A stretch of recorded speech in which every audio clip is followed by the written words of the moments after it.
Hi everyone, welcome back to Ilum Sabers. Today's video is one that I promised a couple of weeks ago. I mentioned that I had a couple of things to finish on this project before recording the video, and so I have finished the project and I am now recording the video. So the video, as you already know from the title, of course, is going to be the vintage Graflex in accurate A New Hope style. So a couple weeks ago, I did a video on a vintage Graflex that was completely blank as it came from the factory originally. It had no saber components at all on it. And I mentioned that I wanted to convert it into a lightsaber hilt, but I wanted to do it accurately, and I wanted to use replica pieces for the things that would need modified. So I didn't want to have to do any modification of the actual flash handle. So I will get into that. I'm going to go ahead and switch to the desk-facing camera so that we can get a good close look at it. I'm going to point out some of what makes it accurate. And then from there, we can see some of those details. All right, so now that we've got kind of a closer look at what's going on here, you'll notice a couple of things. First of all, I've got two bottom halves, and that is, like I mentioned, because I did not want to do any modification to the vintage pieces of this camera flash.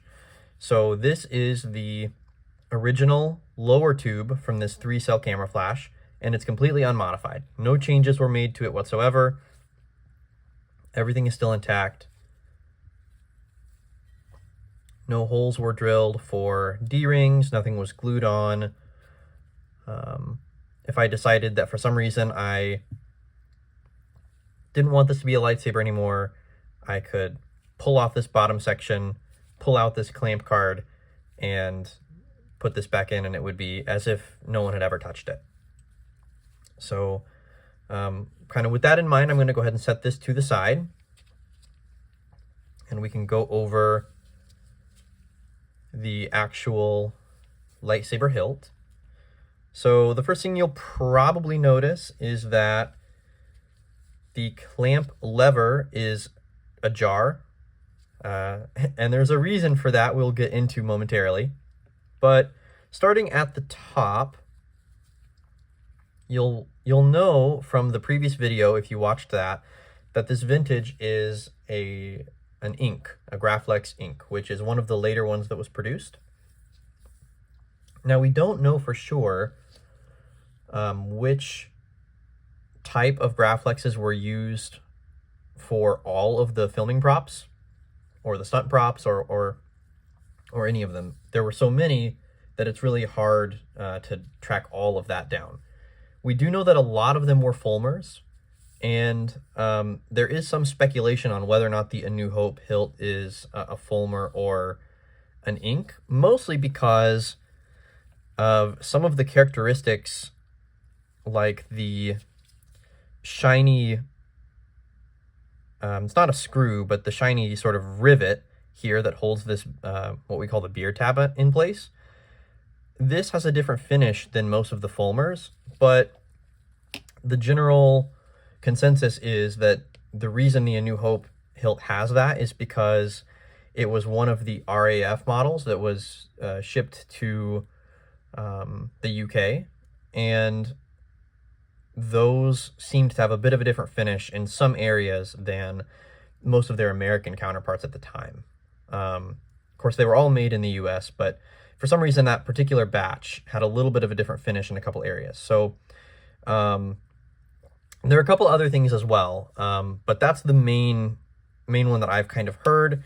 It's possible that what was used was an ink with a Fulmer eye, and some other modifications. It could be kind of a Frankenstein of different parts, but the general consensus is that it was a Fulmer that was used. So you'll notice then that I do have a Fulmer eye here, and from the previous video, you'll remember that this actually was an ink, and so it had an ink eye, which I actually have right here. So this is the vintage ink eye, and this is a replica Fulmer eye. So the replica eye looks just fine. It's a Graflex shop replica, so really about as good as you can do.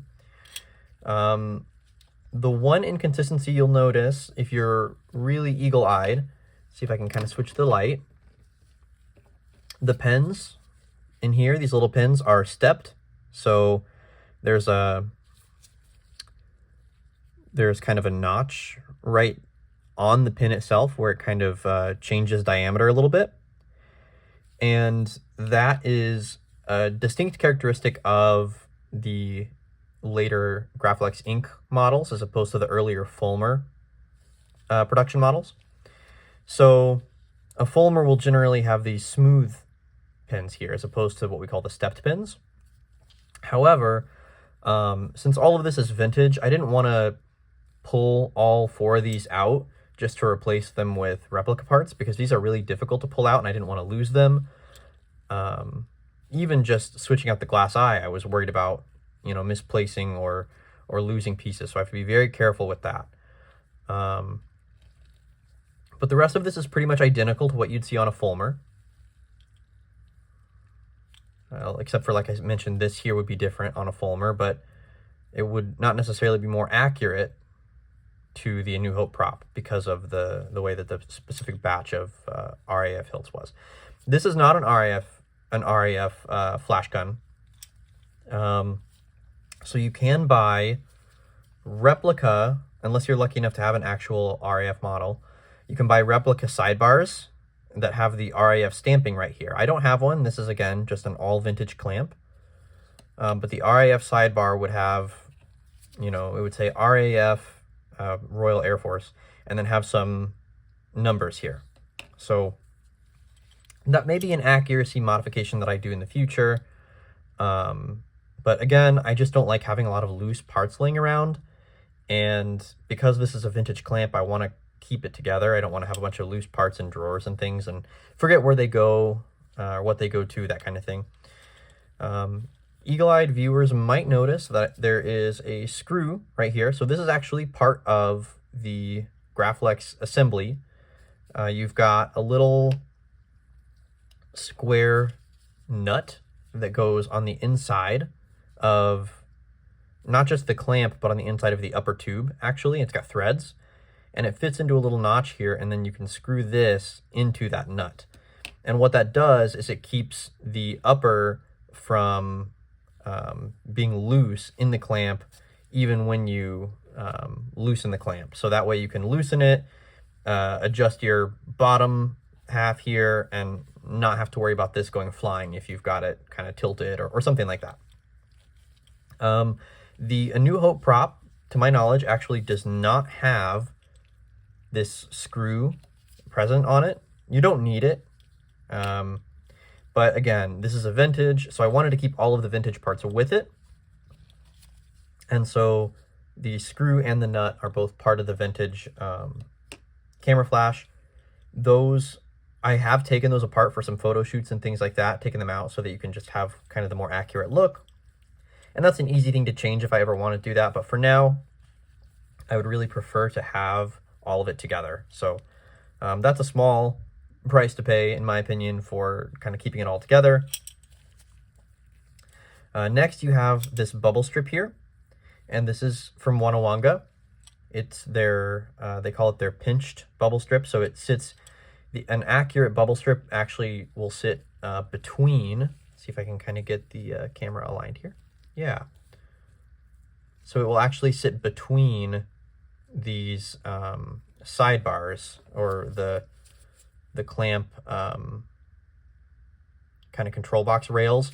It sits between them as opposed to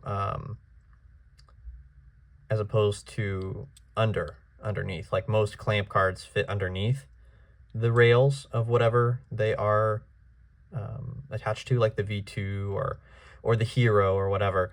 These actually fit between, so those kind of pressure fit it in place. And you have to do some sanding to get it to fit just right, because first of all the Graflex clamps are a little different with how tight you'll need them, and what the diameters of the upper and lower are. They're all a little bit different.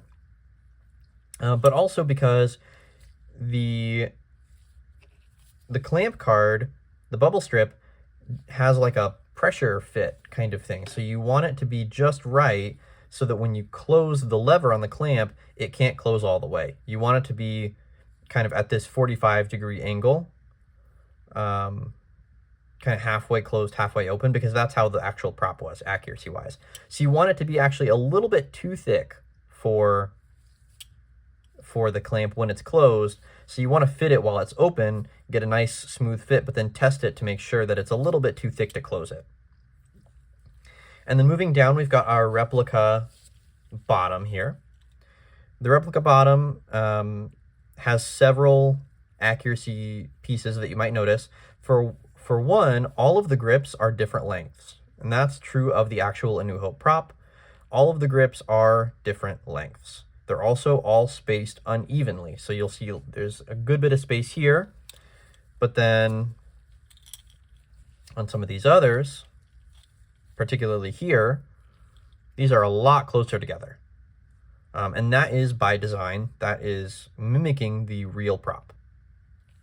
You'll also notice that these two grips here are basically on either side of the center of the control box. So again, that's by design, that's accurate. And then we've got rivets here, larger rivets and smaller rivets. Their placement and size is accurate. The lower of the larger rivets should hang over just a little bit from the diagrams that I have seen. And these are glued in place, so you could potentially do this modification to a vintage tube and not worry about having to drill holes and things. You could just use glue. The same is true of these grips. These are attached with 3M tape. That's just kind of a high-strength, double-sided adhesive tape. The bottom of this is, let's see if I can get that into view a little bit better. Maybe not. I don't know if that's going to show.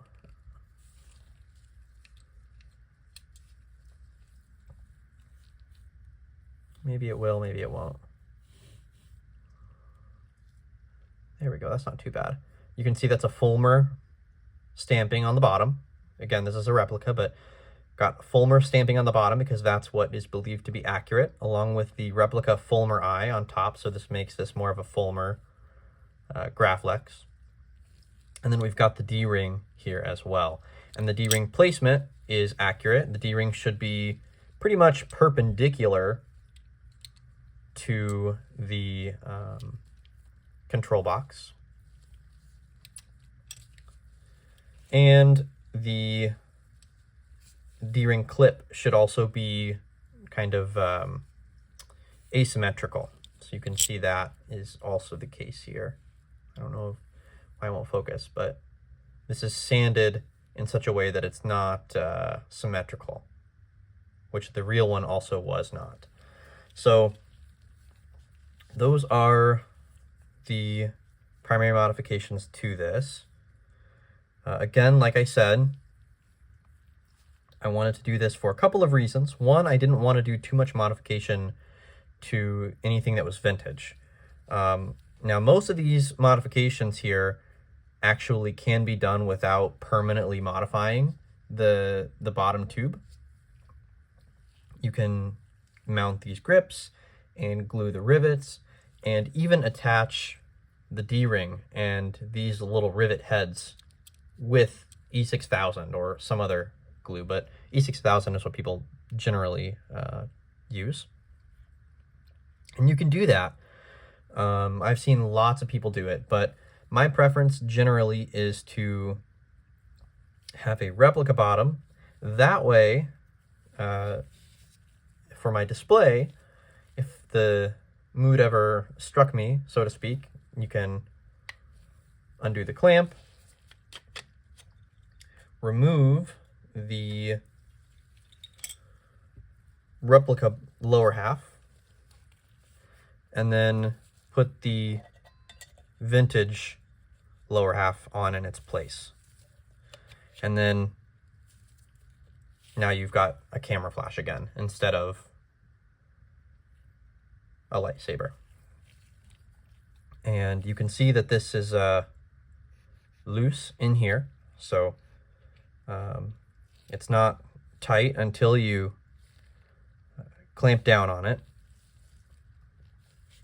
But yeah, that's the basics of this Graflex, this build here. Couple things to keep in mind.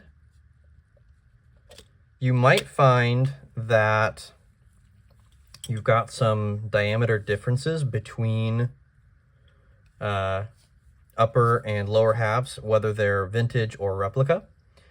My understanding is that even with vintages, you can often find upper and lower halves that are different diameters because they were all kind of handmade, so to speak, and so there are a lot of imperfections and sort of differences in the tolerance. The tolerance level is pretty wide. So you may end up, to get a really nice, perfect fit, you may end up having to put some kind of electrical tape or something like that kind of along here, just to take up a little extra space in the clamp if you've got one piece that's smaller than the other. But other than that, you know, there's not really a whole lot that can go wrong with these. I mean, they're pieces of equipment that are, you know, very old. They've been around for a long time. They were designed in a very intuitive way. So at this point, there's not too much that's going to go wrong with them, especially if you're talking about, you know, as a display piece. But yeah, that's basically the modification that I did.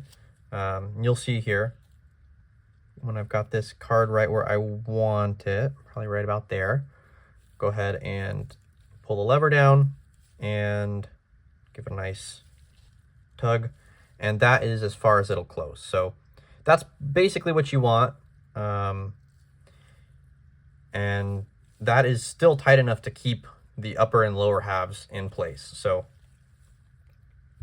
with that, I will go ahead and switch back to the front-facing camera and talk a little bit about the Graflex and kind of what to expect. For one thing, I plan to do a video comparing this and a very similar but very different lightsaber in the coming weeks. So keep your eye out for that. All right, thank you guys for checking out today's video. If you enjoyed what you saw, please consider dropping a like on the video. And if you have any experience with the A New Hope hilt or any other hilt that requires accuracy modifications, drop a comment in the comment section down below and let me know what your hilt of choice is and what some of those modifications are. And if you like the kind of videos that I'm doing, please consider subscribing. You won't have to search around to make sure you're not missing any of the uploads. I try to upload about every week, so hopefully you'll find that worth your while. But yeah, thanks for tuning in. I hope that you found this interesting and informative, and until next time, may the Force be with you.